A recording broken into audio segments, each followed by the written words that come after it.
Hay un camino para la serenidad, pero no es evidente, no es rápido y no es cómodo, y quizá por eso tan pocas personas están dispuestas a recorrerlo con verdadera honestidad, porque vivimos en una época que nos empuja a reaccionar antes de comprender, a opinar antes de reflexionar, a exigir antes de aceptar, creyendo que la paz llegará cuando el mundo finalmente se comporte como esperamos, cuando las personas cambien, cuando la suerte nos favorezca o cuando todo esté bajo control, sin darnos cuenta de que cuanto más intentamos controlar lo que no depende de nosotros, más ansiedad acumulamos, más tensión cargamos, y más lejos parece estar la calma. Y este antiguo mensaje estoico comienza con una afirmación tan sencilla como radical: hay un camino para la serenidad, no una emoción pasajera, no una técnica rápida, no una promesa motivacional, sino un camino que debe tenerse a la mano al alba, durante el día y por la noche, como una disciplina interior constante, porque al alba, cuando el día apenas comienza y la mente todavía no ha sido tomada por el ruido del mundo, el estoicismo nos invita a prepararnos para la realidad tal como es y no como quisiéramos que fuera, recordándonos que hoy sucederán cosas que no dependen de nuestro albedrío, palabras que no controlamos, gestos ajenos, decisiones de otros, retrasos, errores, pérdidas, cambios inesperados, y que la verdadera pregunta no es cómo evitar todo eso, sino cómo responderemos cuando ocurra, porque en esa respuesta se juega nuestra serenidad, nuestra dignidad y nuestra libertad interior. Y aquí aparece la primera gran pregunta que incomoda pero despierta. ¿Cuánta de tu energía diaria se pierde intentando controlar lo que nunca estuvo en tus manos? ¿Cuántas discusiones internas sostienes con la realidad? ¿Cuántas veces al día te alteras por algo que no puedes cambiar? Y a medida que el día avanza, esta enseñanza deja de ser cómoda y se vuelve desafiante, porque durante el día aparecen las verdaderas pruebas, los conflictos inesperados, las expectativas rotas, el reconocimiento que no llega, el esfuerzo que parece no valer la pena, la injusticia que duele, la traición silenciosa, el cansancio acumulado, y es entonces cuando el texto nos habla del rechazo a lo que no depende del albedrío, no como una negación infantil de la realidad, ni como resignación pasiva, sino como un acto profundo de lucidez, porque rechazar, en el sentido estoico,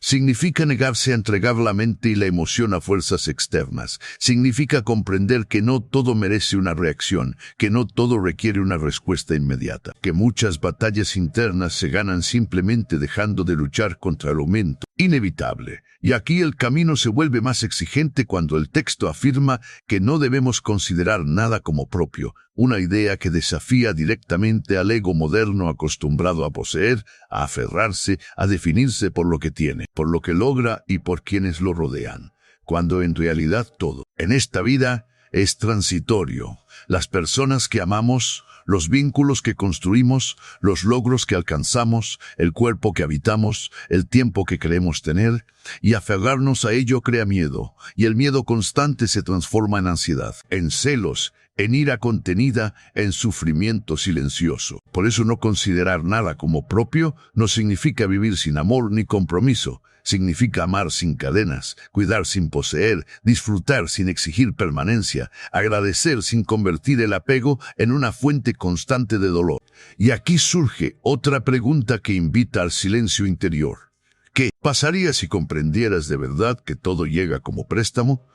¿Cómo cambiaría tu manera de amar, de trabajar, de relacionarte, si supieras que nada te pertenece y que todo puede partir sin aviso? Cuando esta comprensión se asienta lentamente, algo cambia en la forma de caminar por la vida, porque dejamos de exigirle al mundo garantías que nunca podrá darnos, y empezamos a construir estabilidad interior. Y entonces el texto nos conduce a una de las ideas más profundas y más malentendidas del estoicismo, cuando habla de entregar todo al genio y a la fortuna, porque el genio no es algo externo ni místico, es la razón, la conciencia, la parte más noble del ser humano que elige actuar con virtud, incluso cuando el resultado es incierto, incluso cuando nadie observa, incluso cuando no hay aplausos ni recompensas inmediatas. Y la fortuna es el flujo impredecible de la vida, aquello que no controlamos, pero que aún así debemos aceptar. Y vivir de esta manera significa hacer lo correcto sin obsesionarse con el resultado,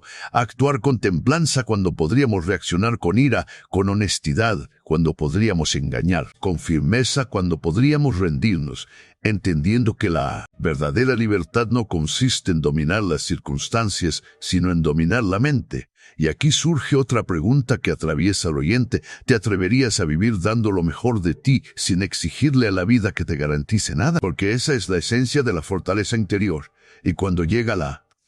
noche el camino no termina, porque el estoico revisa su día en silencio, no para castigarse ni justificarse, sino para aprender, preguntándose con honestidad dónde reaccionó, dónde eligió, qué pensamientos lo alejaron de la calma, qué actitudes puede mejorar mañana, comprendiendo que la serenidad no es un logro definitivo ni un estado permanente, sino una práctica diaria que se renueva cada mañana, se pone a prueba durante el día y se consolida por la noche, y este ciclo se repite una y otra vez, día tras día, hasta que la mente aprende a no perturbarse por lo que no controla. Y si mientras